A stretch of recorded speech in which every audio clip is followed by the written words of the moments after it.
혹시 지금 마음이 좀 불안하고 어딘가 내게 불편함을 가지고 혹시 이 자리에 나오신 분이 계시다면 오늘 이렇게 선언하시죠. 같이 해볼까요? 다 같이. 내 영혼아, 내 영혼아, 어찌하여 불안하며 낭망하는가? 너는 하나님을 바라라. 너는 하나님을 바라라. 할렐루야. 아멘. 네. 여러분 영혼에게 선포하시는 겁니다. 오늘 이 시간 하나님께서 하나님을 바라는 여러분 모두에게 우리 찬양대가 아름다운 멜로디로 찬양했던 것처럼 평안을 허락해 주실 줄로 믿습니다. 예. 오늘 저는 고린도전서 8장의 말씀을 통해서 지식과 사랑이란 다른 제목으로 하나님 말씀을 전하려고 합니다. 여러분 우리 모두가 다 아는 격언인데요. 아는 것이 힘이다라는 격언 아셔요? 예, 17세기 사람인데요. 영국의 철학자인 프란시스 베이컨이 한 말입니다. 아는 것이 힘이다.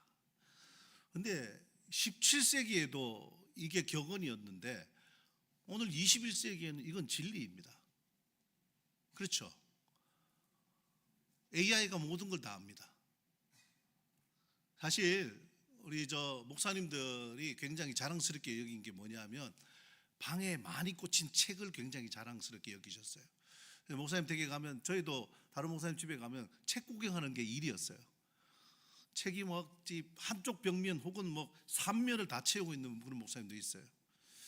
그런데 요즘은요 그렇게 책 자랑하지 않습니다. 그 모든 책들은 다 AI가 다 알고 있어요.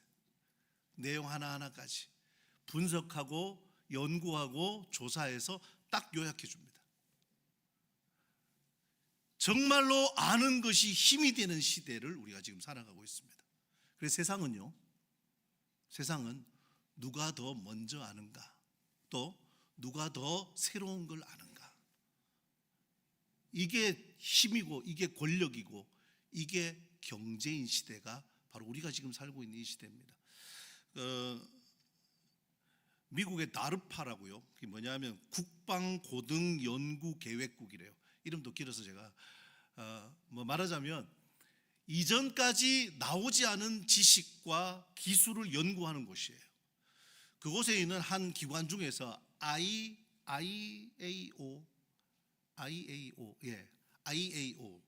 이거는 정보인식사무소라는 데인데요. 여기에 이 로고를 보면 이 말이 나옵니다. 스캔티아 에스트 포텐시아. 라틴어라 저도 잘 떠듬떠듬 있습니다. 예, 라틴어인데 이 라틴어가 뭐냐면 바로 프란시스 베이컨이 말한 아는 것이 힘이다라는 뜻이에요. 여기 앞에 아는 것이라는 스캔티아란 이 말이 사이언스, 과학이라는 그 말의 어원이래요. 그러니까 과학은요 아는 거예요. 보다 더 많이 알고 보다 더 폭넓게 알고 보다 더 자세하게 아는 것, 이 아는 것이 힘인 시대에 지금 우리가 살아가고 있다는 겁니다. 성경도 사실 이 지식에 대한 이 아는 것의 힘에 대해서 지혜의 왕이었던 솔로몬이 잠언 24장 5절 6절에 이렇게 말을 했네요. 한번 읽어볼까요? 시작. 지혜 있는 자는 강하고 지식 있는 자는 힘을 더하나니 너는 전략으로 싸우라. 승리는 지략이 많음에 있느니라. 네, 지략이 많은 사람이 승리한대요. 무슨 뜻일까요? 이게 아는 것이 힘이라는 거예요. 그런데 오늘 방금 읽은 고린도전서 8장, 그러니 1세기의 고린도 교회에는 이 아는 것이 실제로 힘이다라고 느끼는 사람들도 있었지만 사도 바울은 오늘 우리가 주신 고린도전서 8장의 말씀을 통해서 이 지식에 대한 경고를 하고 있습니다. 여러분 성경을 펴고 계시면 고린도전서 8장 1절을 한번 보셔요. 오늘 제가 여러분과 함께 나누고 싶은 말씀에 딱 그 결론 같은 말을 사도 바울은 8장 1절에서 말하고 있는데요. 이렇게 말하죠. 우상의 제물에 대하여는 우리가 다 지식이 있는 줄 압니다. 하지만 지식은 교만하게 하고요, 사랑은 덕을 세워줍니다. 지식은 교만하게, 사랑은 덕을 세웁니다. 자, 이 지식과 사랑, 오늘 사실 설교는 어렵지 않습니다. 이 지식이냐 사랑이냐, 이 두 개를 여러분 가만히 사도 바울의 설교를 통해서 우리가 들어보고 배워보는 거예요. 그리고 생각해 보세요. 그러나 어려운 게 있습니다. 지식으로는 알겠는데 우리 마음으로는 동의가 안 될 때가 있어요. 이렇게 가야 되는 건 알겠는데 그 아는 것대로 갔다가는 너무 마음이 불편할 때가 있어요. 그래서 바울은 지금 지식은 교만하게, 사랑은 덕을 세운다라는 이 정의를 통해서 우리 두 가지의 이미지를 살펴볼 수 있습니다. 지식은 교만하다 그러면은요, 그걸 풍선으로 비유할 수 있어요. 어린아이들이 풍선을 붑니다. 아이들은 풍선을 불면 어떻게, 얼마만큼 불어달라 그러나요? 요만하게요? 크게. 그 아이들의 마음은 언제나 크게, 풍선 타고 날아가게. 그런데 여러분들은 어떠세요? 저는요, 풍선이 커지면 불안해 죽겠어요. 왜요? 터질까봐. 자, 이 교만하게라는, 이 지식은 교만하게라는 그 말에 puffed up, 부풀게 하다라는 뜻입니다. 지식은 자꾸만 우리를 부풀게 합니다. 왜죠? 겉보기에는 크고 주변을 가득 채우는 것 같은데 그 속은 비어있고 날카로운 무언가가 살짝 건드리기만 해도 빵 터져버리는, 지식은 그런 거라는 거예요. 바울의 정의입니다. 우리가 많이 알고 배우고 머릿속에 쌓아가고 그렇게 해서 풍부한 경험을 포함한 모든 지식은 바로 이 풍선과 같습니다. 부풀어 터져버리는. 그래서 지식 때문에 우월해하고 그 우월감으로 살아가는 사람은 끝까지 가면 결국은 심리적으로 고립되는 거예요. 언제 터질지 모르니까 불안하고요. 그래서 오늘 제가 여러분과 함께 말씀 전하기 전에 선언했잖아요. 뭐라고요? 내 영혼아, 어찌하여 불안하고 어찌하여 낭망해 하는가? 그 해결책이 뭐라고요? 하나님을 바라라. 오늘 이 자리에 지식의 많음으로 부풀어져 있는 여러분의 심령이 하나님을 아는 그 심령으로, 그 하나님의 사랑으로 채워지시기를 주님의 이름으로 축원합니다. 자, 그 다음은요, 사랑은요, 벽돌로 비유할 수 있어요. 벽돌로. 그리고 이 사랑은 덕을 세운다 할 때에 영어 성경에는 build up이라고 표현하고 있어요. build up. 말하자면 건축가가요, 건물을 지어서 하나하나 차근차근 올리는 그 쌓아져가는 것을 말합니다. 벽돌은요, 혼자 설 수 없죠. 혼자 한 장만 있다고 세워졌다라고 말하나요? 아니요. 수십, 수백, 수천 장이 겹겹이 쌓이고 쌓여져서 그제서야 건물이 되고 그런 비바람을 피할 수 있는 안식처가 됩니다. 그래서 이 사랑은 벽돌이라는 거예요. 벽돌. 특히나 혼자만의 벽돌이 아니라 다른 벽돌과 맞물리고 시멘트로 발라져서 그래서 견고하게 굳혀지면 그것이 바로 build up, 세워진다는 거예요. 그래서 바울은 지식은 교만하게, 사랑은 build up, 우리를 세워주게 합니다. 왜 이런 말을 했을까요? 오늘 8장 1절은 이걸 전제로 합니다. 우상의 제물에 대하여는. 그럼 고린도 교회에 분명히 문제가 있었는데 몇 가지 문제 중에서 지금 바울이 고린도전서 8장에서 주목해서 이야기하는 건 뭐냐면 우상의 제물에 대해서예요.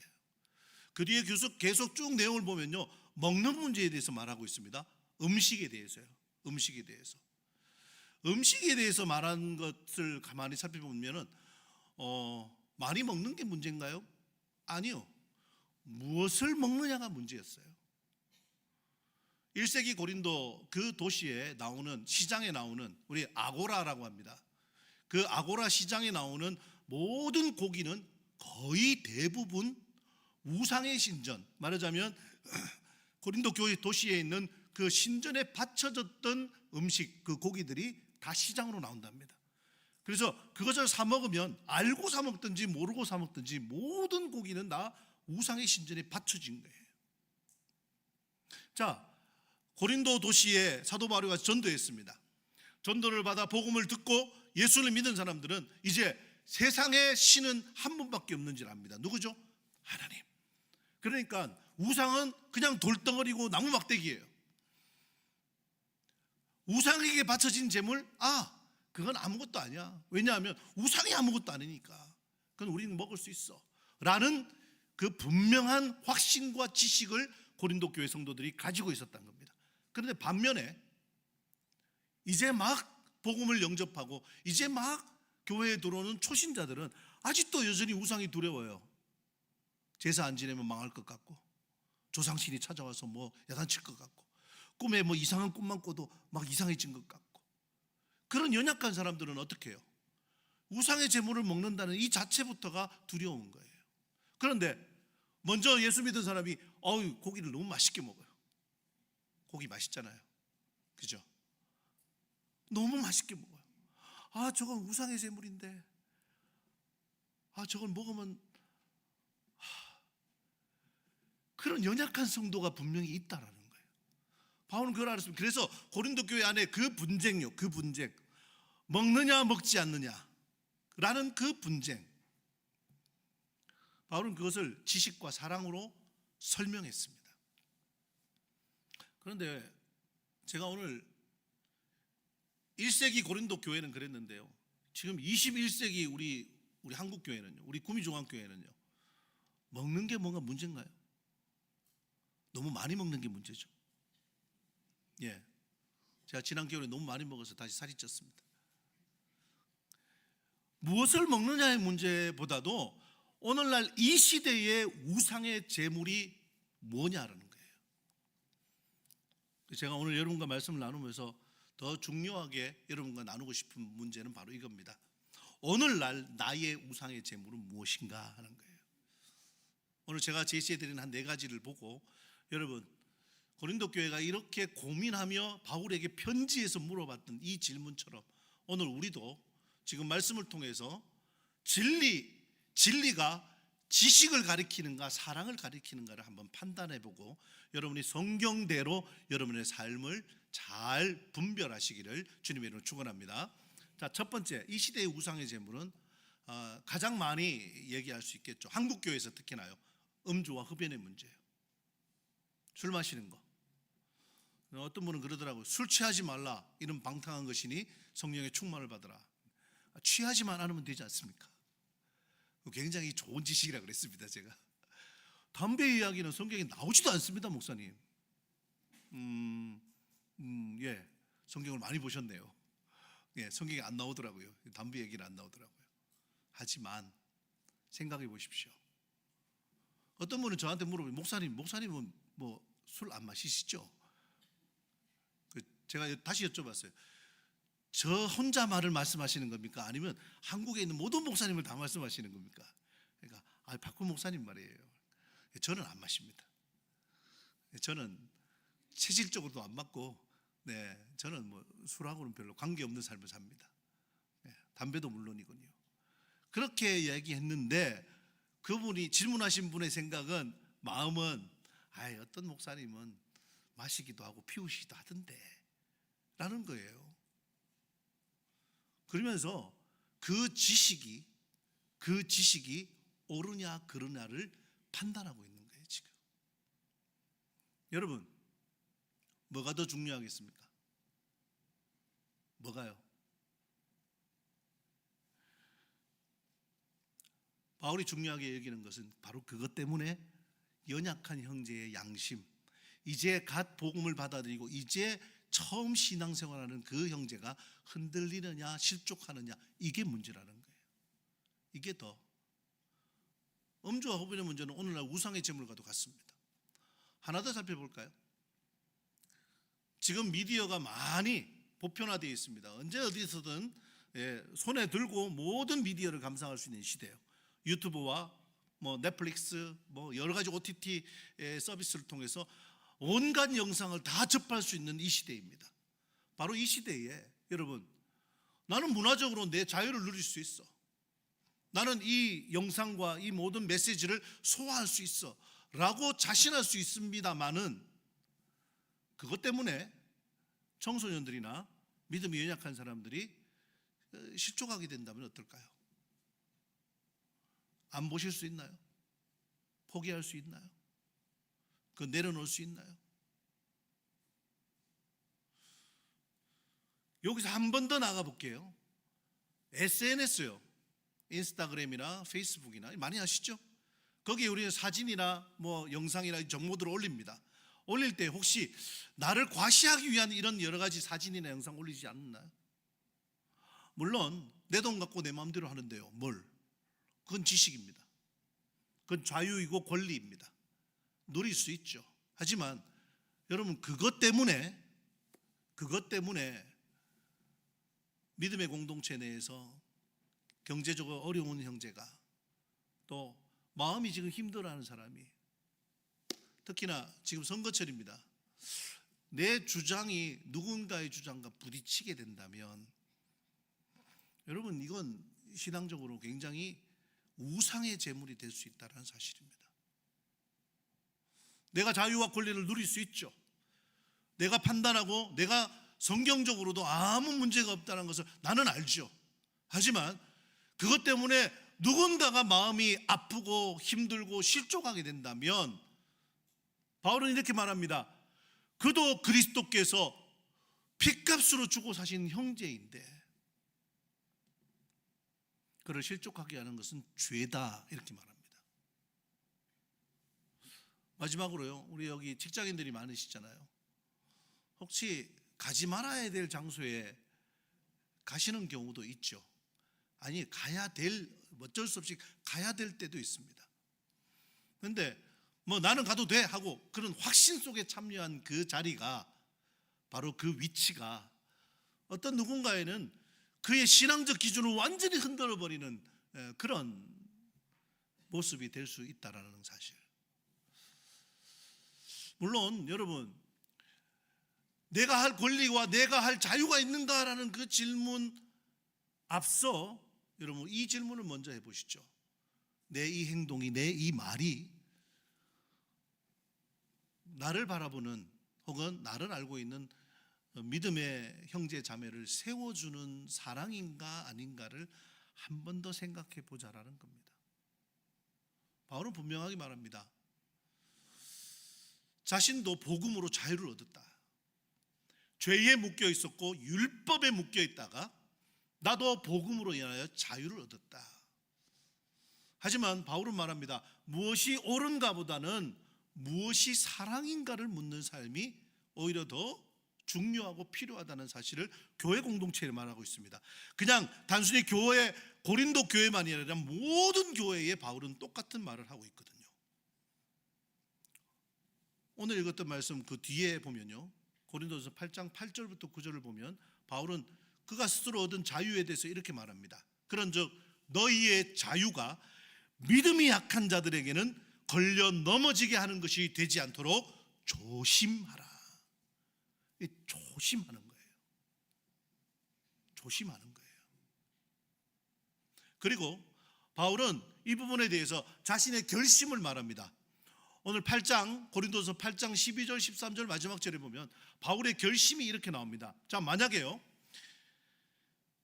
음식을 먹는 것 때문에 내 형제가 실족하게 된다면, 그 음식이 내 형제를 실족하게 한다면은 바울은 영원히 고기를 먹지 않겠습니다.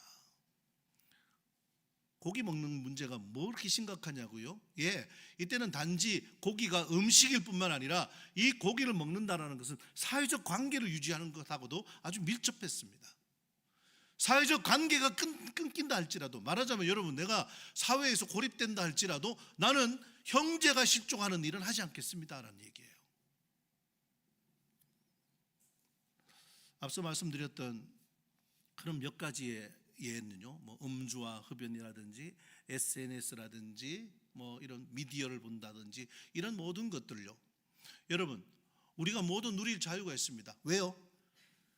진리를 알지니, 지식이죠. 우리가 알았어요. 그 진리가 우리를 어떻게 했다고요?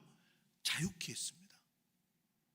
하지만 바울은 우리가 자유케 된, 진리로 말미암아 자유케 된 우리가 이 자유를 마음껏 쓰는 것이 아니라 조심해서 쓰기를 바랍니다. 무엇보다도 이 자유를 사랑으로 덕을 세우는 데 사용하기를 바울은 권면하고 있다는 사실입니다.